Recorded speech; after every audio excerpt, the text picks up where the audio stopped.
다 함께 신앙 고백 드리겠습니다. 나는 전능하신 아버지 하나님 천지의 창조주를 믿습니다.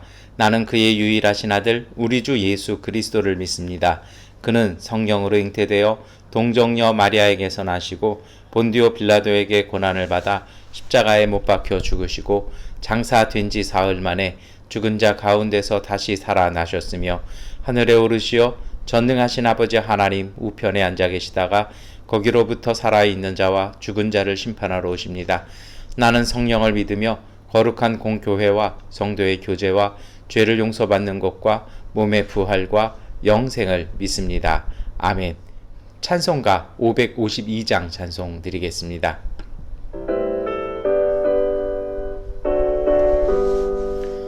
아침 해가 돋을 때 만물 신선하여라.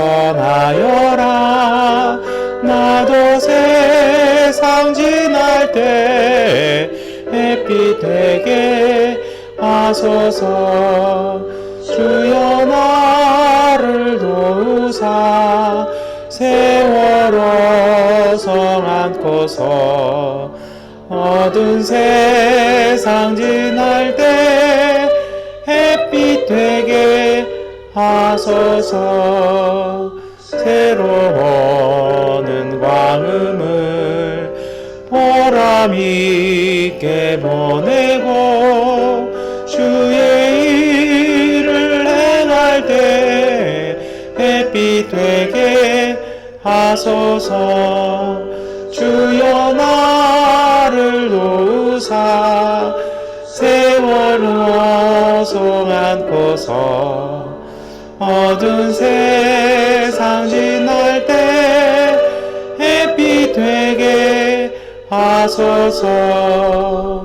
한번 가면 안 오는 빠른 광음 지날 때 귀한 시간 맞춰서 햇빛 되게 하소서. 주여 나를 도우사 세월호 성 안고서 어두운 세상 지날 때 햇빛 되게 하소서. 밤낮초를 위하여 몸과 마음을 드리고 주의 사랑 나타내 햇빛 되게 하소서. 주여 나를 도우사 세월호 성 안고서 어두운 세상 지날 때 햇빛 되게 하소서.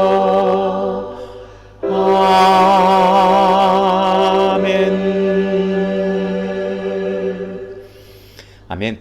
오늘은 시편 말씀을 두 군데를 읽으려고 합니다. 우리 먼저 읽으실 곳은 시편 73편 20절부터 28절까지의 말씀입니다. 함께 읽겠습니다.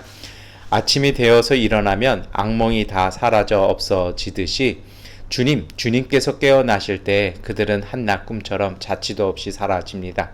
그러나 나는 늘 주님과 함께 있으므로 주님께서 내 오른손을 붙잡아 주십니다. 주님의 교훈으로 나를 인도해 주시고 마침내 나를 주님의 영광에 참여시켜 주실 줄 믿습니다. 내가 주님과 함께하니 하늘로 가더라도 내게 주님밖에 누가 더 있겠습니까? 땅에서라도 내가 무엇을 더 바라겠습니까? 내 몸과 마음이 다 시들어가도 하나님은 언제나 내 마음에 든든한 반석이시오 내가 받을 목의 전부이십니다. 주님을 멀리하는 사람은 망할 것입니다. 주님 앞에서 정절을 벌이는 사람은 주님께서 멸하실 것입니다. 하나님께 가까이 있는 것이 나에게 복이니 내가 주 하나님을 나의 피난처로 삼고 주님께서 이루신 모든 일을 전파하렵니다. 아멘. 우리 두 번째로 읽을 시편 말씀은 90편 14절부터 17절까지의 말씀입니다. 함께 읽겠습니다. 아침에는 주님의 사랑으로 우리를 채워주시고 평생토록 우리가 기뻐하고 즐거워하게 해 주십시오. 우리를 괴롭게 하신 날수만큼 우리가 재난을 당한 횟수만큼 우리에게 즐거움을 주십시오. 주님의 종들에게 주님께서 하신 일들을 드러내 주시고 그 자손에게는 주님의 영광을 나타내 주십시오. 주 우리의 하나님, 우리에게 은총을 베푸셔서 우리의 손으로 하는 일이 건실하게 하여 주십시오. 우리의 손으로 하는 일이 견실하게 하여 주십시오. 아멘. 네, 저는 드디어 양곤에 도착을 했습니다. 양곤에 도착해서 이렇게 경기 다시 또 하고 있는데요. 제가 오는 동안 이렇게 느껴진 것이 몇 가지 있었어요. 첫 번째로는 뭐냐면 좀 제 복장도 좀 그러고 좀 여러 가지 그렇죠. 어제 이렇게 공항에 가는데 좀 가는 발걸음이 신탄치는 않았습니다. 그 출발하기 이틀 전에 이제 그 교민 단톡방에 어떤 분이 페이크 뉴스를 올리시는 바람에 제가 새벽 2시에 한국에서 그걸 봤거든요. 잠이 안 오더라고요. 근데 이제 아침 되니까 이제 아마도 대사관에 많은 분들이 가셔서 또 문의도 하시고 막 이랬나 봐요. 그러니까 대사관에서 정말 전화에도 안 받던 대사관에서 이렇게 연락을 줬어요. 뭐냐면은 그 잘못된 뉴스니까 그 아직 신경 쓰지 마시고 출국 준비하시고 정한 시간에 공항에 오셔서 탑승하시면 됩니다라는 이렇게 안내를 받았습니다. 참 그런 것 같았어요. 이렇게 참 뜬구름 같은 것도 많더라고요. 그리고 두 번째로는 뭐였냐면요. 이제 공항에 딱 갔는데요. 줄을 섰는데 맨 앞이었습니다. 맨 앞에서 이렇게 줄 서서 이렇게 수석을 딱 하려고 하는데 그 봤더니 이제 그 뒤에 이렇게 그 좀 높아 보이는 사람들이 쭉 나와 있어요. 그러니까 이제 직원분들이 좀 긴장을 하고 이렇게 하면서 수석을 쭉 해주면서 뭐라 그러냐면 혹시 뭐 불편하시거나 어디 이런 거 있으세요라는 생전 안 물어보던 걸 하길래 제가 솔직하게 얘기했습니다. 제가 이식 수술을 했고 수술 받은 지 1년이어서 조금 넓은 자리면 제가 이렇게 배 부담이 안 가게 편안하게 가봤습니다 하고 나름대로 머리를 좀 써봤습니다. 그랬더니 이제 뒤에 있던 딱 지켜보시던 분이 이식 환자시면 뭐 혹시 뭐 병원 진단서나 아니면은 뭐 비행에 뭐 적합한 뭐 그러냐 그래서 이제 제가 소견서하고 혹시 몰라서 진단서 다 갖고 다니거든요. 약품이 너무 많아가지고요. 그래서 그걸 딱 냈습니다. 그랬더니 그 뒤에 계신 분이 뭐라 그러냐면 맨 앞자리 원래는 거기를 그 비즈니스 칸하고의 그 안전거리 확보 때문에 비워둔대요. 그런데 이제 그 맨 앞자리에 혼자 앉으라고 6석에 혼자 앉으시는 분입니다라고 하는데요. 예, 하나가 좋았더니 이제 그 다음에 좀 약간 거기서부터 문제가 생겼어요. 뭐냐면 직원분이 혹시 핸드킬이 기내 탑승하시는 게 7kg 되십니까? 넘으십니까? 이러더라고요. 근데 솔직히 제가 이렇게 방송 장비 뭐 삼각대서부터 해서 뭐 편집 장비 다 합하면 그것만 한 4kg, 5kg 되거든요. 별도의 작은 가방에 제가 항상 넣어서 다니는데 그 가방에 제가 갖고 있는 이제 핸드캐리 가방까지 합해 보니까 무게가 한 그것만 한 16kg, 17kg가 나와요. 그러니까 이제 딱 이 직원이 조용한 목소리로 평소에는 봐드리는데 오늘은 저희 슈퍼바이저님께서 나와 계셔서 죄송한데 손님 가능한 대로 9kg까지 줄여주십시오 해가지고 이제 순식간에 그걸 다 꺼내가지고 이제 순간적으로 판단을 해서 다시 한국에 둘 물건은 빼고 다시 이제 그 수화물에 넣을 물건 넣고 해서 이렇게 왔어요. 그래서 정말 이렇게 앞자리에서 비즈니스 못지 않은 좌석에 앉아가지고 이렇게 왔습니다. 그런데 문제는요, 도착해가지고 가방을 열어보니 그 문제가 생겼어요. 뭐냐면 요즘 항공사 짐이 많대요. 그래서 비즈니스 승객짐은 당일에 도착하는데 이코노 승객짐은 거의 대부분이 이제 3일이나 아니면은 일주일 후에 도착한다고 그러더라고요. 그래서 제 가방 문을 열어봤더니 없는 게 너무 많아요. 그러니까 거기서 너무 당황해가지고 한 5분 동안 짐을 막 정리하는 동안 그런 건 저희 집사람이 참 잘하는데요.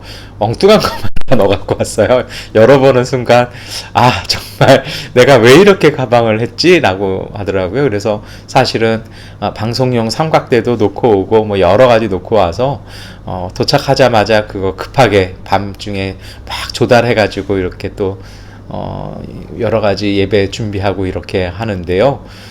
제가 그러면서 느낀 것이 있었습니다. 지금도 거의 텅 빈 가방, 그리고 쓸모없는 물건들로 가득 찬 가방을 보면서 느끼는 것이 그런 생각이에요. 순간적으로는 그 순간에는 저한테는 제가 쌓은 물건들이 중요하다고 생각을 했어요. 그런데 정작 도착해서 차근차근 열어봤더니 절반은 아무것도 없고요.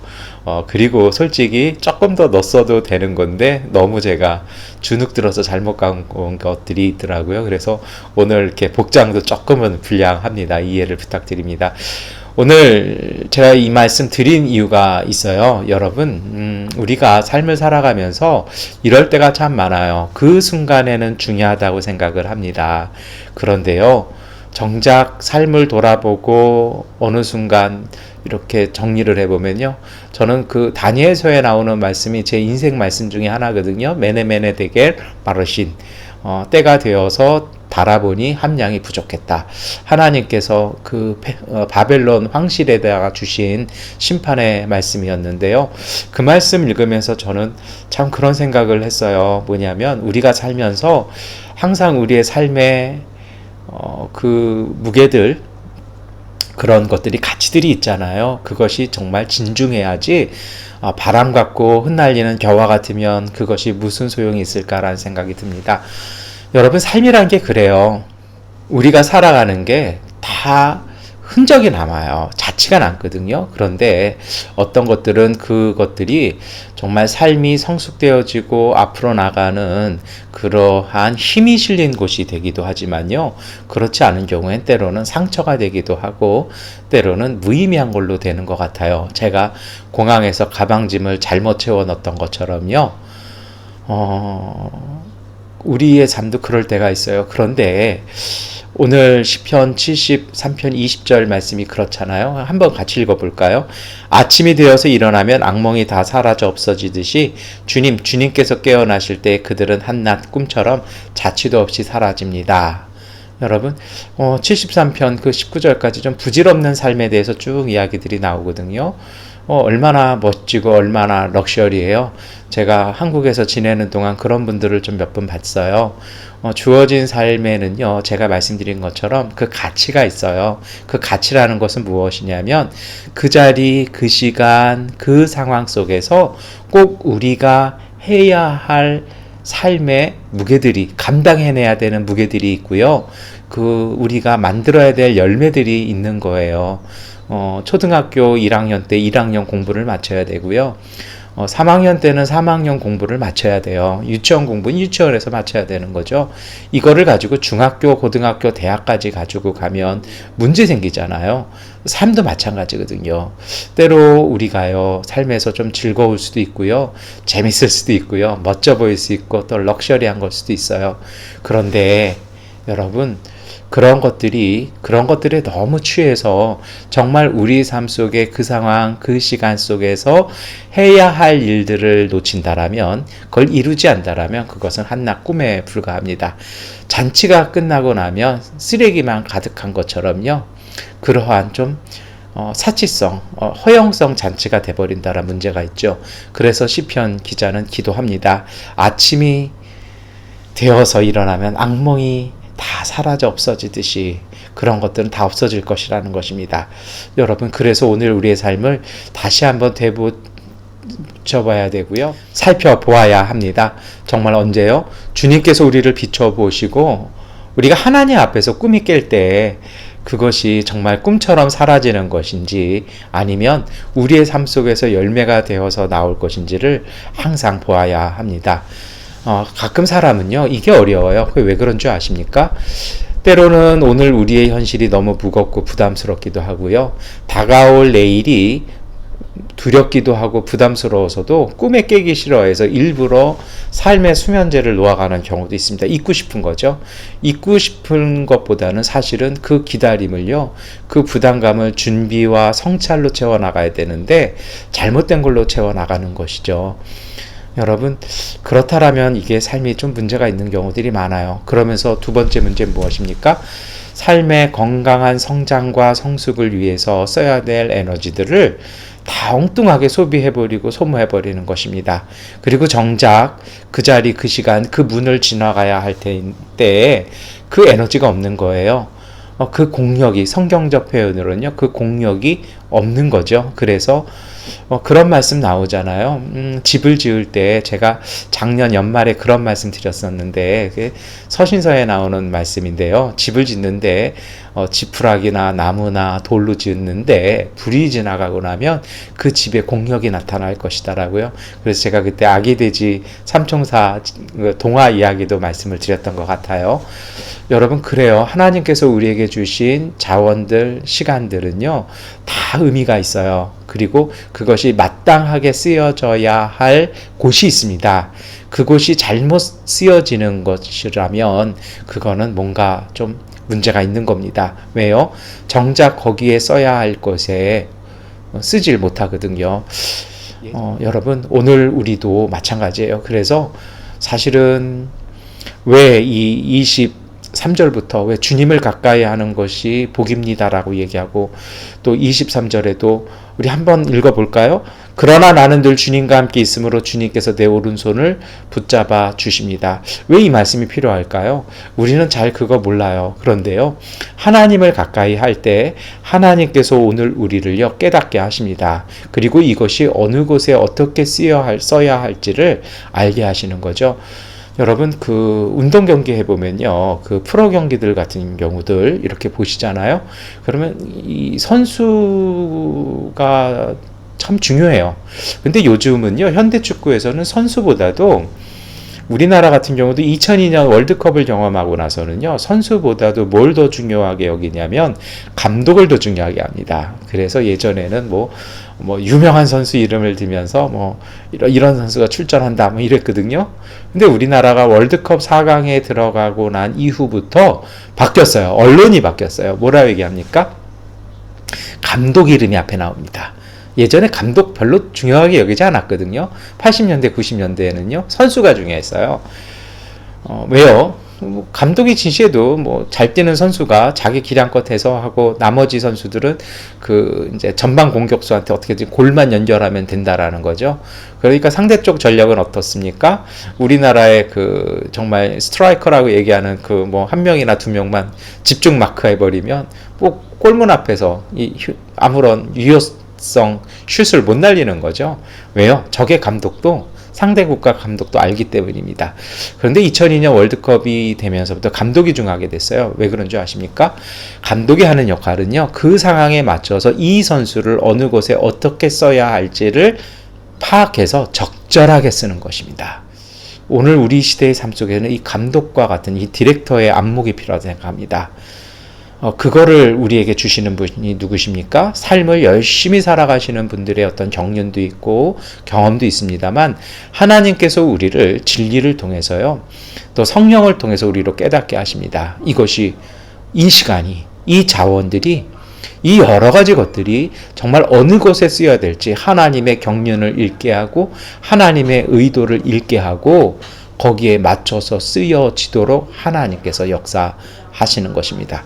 제가 목회하면서 경험한 것이 있습니다. 때로 사람들은요, 많은 돈이 있어야 큰일 한다라고 생각을 해요. 근데 제가 목회하면서 깨달은 것 중에 하나가 뭐냐면요, 정말 작은 물질인데 그것이 주님의 뜻에 합당하게 쓰여지면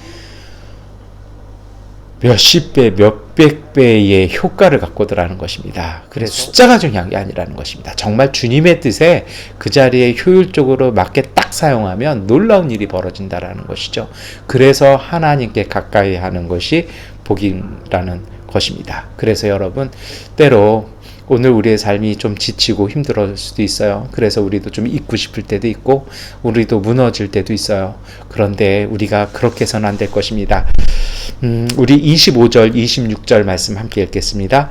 내가 주님과 함께하니 하늘로 가더라도 내게 주님밖에 누가 더 있겠습니까? 땅에서라도 내가 무엇을 더 바라겠습니까? 내 몸과 마음이 다 시들어가도 하나님은 언제나 내 마음에 든든한 반석이시오 내가 받을 목의 전부이십니다. 여러분, 오늘 우리의 분깃은 하나님이십니다. 저도 미얀마 입국까지요, 참 참 많이 마음고생했던 것 같아요. 뭐 지금도 한국에서 겪고 있는 우리 교회 가족들 이렇게 있는데요. 상황이나 환경이나 들리는 소식을 들어보면 아니에요. 새벽에 그 가짜 뉴스를 딱 읽고요. 새벽에 잠이 더 이상 안 오더라고요. 어떻게 나 이틀 후면 가는데 왜 이런 발표가 나왔을까? 그러는데요. 2시에 일어나서 이따가 새벽 예배 딱 드리는데 하나님께서 혼내셨어요.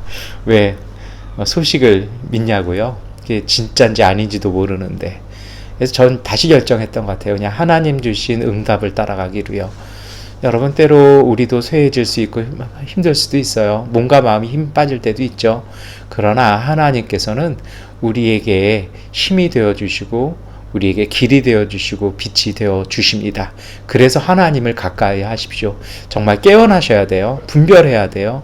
그래서 이것이 지금 내 삶에서 내가 무엇을 해야 될지, 막연한 기다림 속에서 무엇을 어떻게 해야 될지, 때로는 분주히 뛰어가는 것 속에서 어떻게 내가 쉬어갈 것인지, 그리고 내 손에 움켜진 것들을 어떻게 사용해야 할 것인지를요, 하나님 앞에서 묻고 또 물어서 주님의 응답 따라 해야 할 것입니다.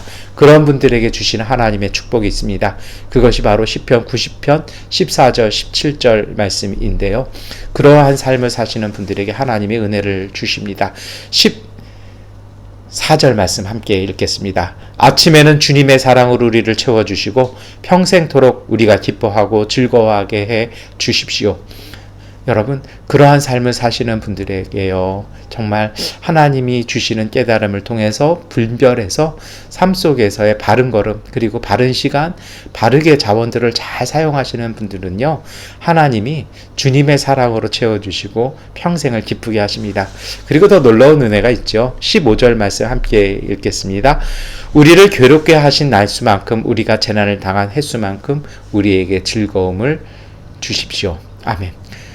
시편에만 나오는 고백인데요. 때로 우리가 살면서도 고난도 당하고 괴로움도 다 겪어요. 그런데 그러한 삶을 사시는 분들, 정말 아침마다 주님께서 우리를 새롭게 하시는 것을 체험하시는 분들마다 하나님은 합력하여 선이 이루어지게 하십니다.